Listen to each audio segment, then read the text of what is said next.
संस्कृती ही प्राचीन काळापासून अतिशय प्रसिद्ध अशी असणारी संस्कृती. या संस्कृतीमध्ये अनेक चढ उतार आले, अनेक परकीय आक्रमण झाली आणि या परकीय आक्रमकांनी आणलेली संस्कृती ही भारताच्या मूळ संस्कृतीमध्ये समरूप झाली आणि याच संस्कृतीचा परिणाम म्हणून आजची भारतीय अशी संमिश्र संस्कृती आपणास पाहावयास मिळते. 19वे शतक हे भारतीय इतिहासाच्या दृष्टिकोनातून अत्यंत महत्वपूर्ण शतक होतं. प्राचीन काळापासून जरी भारताला गौरवशाली परंपरा लाभली असली तरी मध्ययुगीन काळामध्ये भारतीय इतिहासाच्या या गौरवशाली परंपरेला एक खूप मोठा डाग लागला आणि त्यामध्ये अनेक रूढी परंपरा प्रचलित झाल्या. स्त्रियांची स्थिती ही अत्यंत हालाकीची बनली. जीवनामधील मंत्र, तंत्र, जादूटोना, उपवास, तपास, चेटूक, नवस, भूत पिशाच यांना महत्व प्राप्त झाले.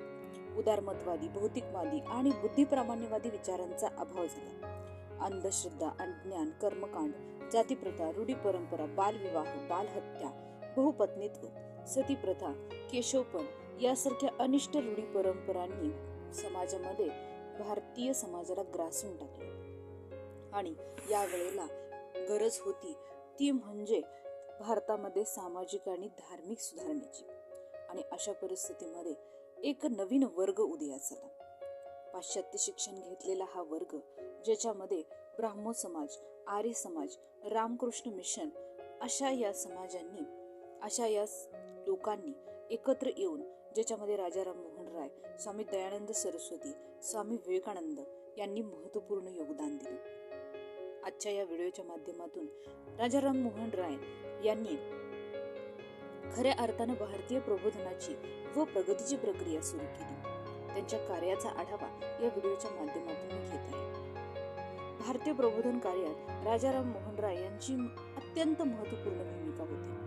19व्या शतकात सुरू झालेल्या समाज सुधारणा चळवळीचे राजा राममोहन राय जनक होते. आधुनिक भारताच्या इतिहासामध्ये त्यांच्या कार्याला अत्यंत महत्वपूर्ण स्थान आहे. कारण भारतीय समाजाला नवविचार देण्याचं, नवचैतन्य देण्याचं, विज्ञान निष्ठा विकसित करण्याचं काम राजा राममोहन राय यांनी केलं आणि म्हणूनच त्यांना आधुनिक भारताचे जनक आणि भारताच्या प्रबोधनाचं आद्य प्रवर्तक म्हणून ओळखले जाते. खऱ्या अर्थाने धर्माची ओळख, धर्म म्हणजे काय आहे आणि धर्मामधील चाललेल्या अनिष्ट रूढी परंपरा यांच्यावर हल्ले करून त्यांचं निर्मूलन करण्याचं कार्य राजा राममोहन राय यांनी केलं आणि सर्वांगीण प्रबोधनाची प्रक्रिया भारतामध्ये त्यांनी सुरू केली. राजा राममोहन राय यांचा जन्म 22 मे 1772 रोजी बंगालमधील हुगळी जिल्ह्यातील राधानगर या खेड्यात सुखविस्तू ब्राह्मण कुटुंबामध्ये झालेला होता. त्यांनी वाराणसीमध्ये संस्कृत वाङ्मय व हिंदू तत्वज्ञान यांचा अभ्यास केला. पुढील काळात त्यांनी संस्कृत, इंग्रजी, हिब्रू, फ्रेंच, लॅटिन, ग्रीक, अरबी या भाषांचं ज्ञान आत्मसात केलं. त्यांनी जैन आणि बौद्ध इत्यादी धार्मिक पंथांचाही अभ्यास केला.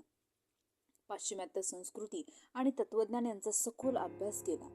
त्यामुळे राजा राममोहन राय यांनी वेगवेगळ्या भाषातून लिहिण्यात आलेल्या वेगवेगळ्या धर्मग्रंथांचा अभ्यास करून त्यांचा तुलनात्मक अध्ययन केलं आणि वेद, उपनिषद, तत्वज्ञान यांची गरज त्यांना व्यवहारामध्ये आणण्याची वाटू लागली. 4 वेद आणि उपनिषद यांचं त्यांनी बंगाली भाषेमध्ये भाषांतरित केलं.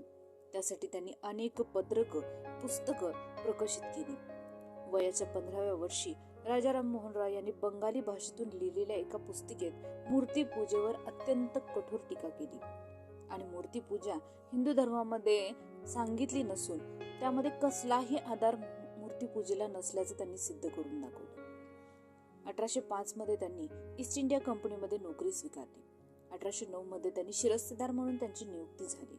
पण 1814 मध्ये त्यांनी या नोकरीचा त्याग केला आणि युनिटेरियन पंथाच्या ख्रिस्ती मिशनऱ्यांच्या त्या सहवासामध्ये आले. राजा राममोहन राय यांनी आपल्या विचाराच्या प्रचारासाठी 1815 साली आत्मीय सभा आणि 1822 मध्ये युनिटेरियन कमिटीची स्थापना केली. यातूनच पुढे राजा राममोहन राय यांनी ब्राह्मो समाज या समाज सुधारणा चळवळीची स्थापना केली. 1830 मध्ये मुघल बादशाहचे वकील म्हणून ते इंग्लंडला गेले आणि इंग्लंडला जात असतानाच त्यांना मुघल बादशाह दुसरा अकबर यानं राजा हा किताब बहाल केला. त्यांच्या ज्ञानाचं इंग्लंडमधील विद्वानांनी मोठं स्वागत केलं. भारतीय प्रशासनात त्यांना समाविष्ट करून घ्यावं असं त्यांचं मत होतं. ब्रिटिश संसदेपुढं भारतीयांच्या समस्या मांडण्याचं प्रयत्न करणारे राजाराम मोहन राय हे पहिले भारतीय होते. राजाराम मोहन राय तेथे जवळजवळ 3 वर्ष राहिले. ब्रिस्टॉल या शहरामध्ये 27 सप्टेंबर 1833 रोजी त्यांचा मृत्यू झाला. त्यांचं महत्वाचं कार्य म्हणजे शिक्षण क्षेत्रामधलं तसेच सामाजिक क्षेत्रामधलं.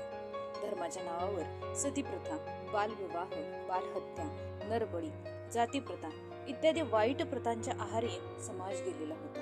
या अन्यायकारी रूढी परंपरांच्या विरोधामध्ये राजाराम मोहन राय यांनी आवाज उठवला. स्त्रियांना समाजात मानाचं स्थान मिळवून देण्यासाठी त्यांनी फार परिश्रम घेतले. बालविवाह, बालहत्या, बहुपत्नीत्व, केशवपण इत्यादी वाईट प्रथा परंपरेच्या विरोधामध्ये त्यांनी आवाज उठवला. वारसा हक्काचा, पुनर्विवाहाचा त्यांनी आग्रह धरला आणि आपले म्हणणं सरकारला पटवून सांगितलं. भारतीय समाजातील कर्मकांड, जातीभेद, मूर्तीपूजा ह्या कशा वाईट आहेत आणि हीच गोष्ट भारतीयांच्या प्रगतीच्या आड येत आहे हे त्यांनी समाजाला पटवून सांगितलं. भारतीयांना खऱ्या धर्माची ओळख करून देण्यासाठी त्यांनी अनेक धर्मग्रंथांची भाषांतर केली व ती सामान्य लोकांच्यापर्यंत पोहोचवण्याचा प्रयत्न केला. विविध धर्म आणि धर्मग्रंथ यांच्या ऐक्यावर विश्वास होता. नैतिकता, सदाचार, एकेश्वरवाद या तत्वावर त्यांनी भर दिला. ते एकेश्वरवादाचे पुरस्कर्ते असल्यामुळे त्यांनी हिंदू धर्मातील अनेकेश्वरवादाला विरोध केला, मूर्तीपूजेला विरोध केला. भारतीय लोकांना राजकारणात समाविष्ट करून घ्यावे म्हणून त्यांनी सरकार दरबारी प्रयत्नही केले. शिक्षण क्षेत्रामध्ये सुद्धा त्यांनी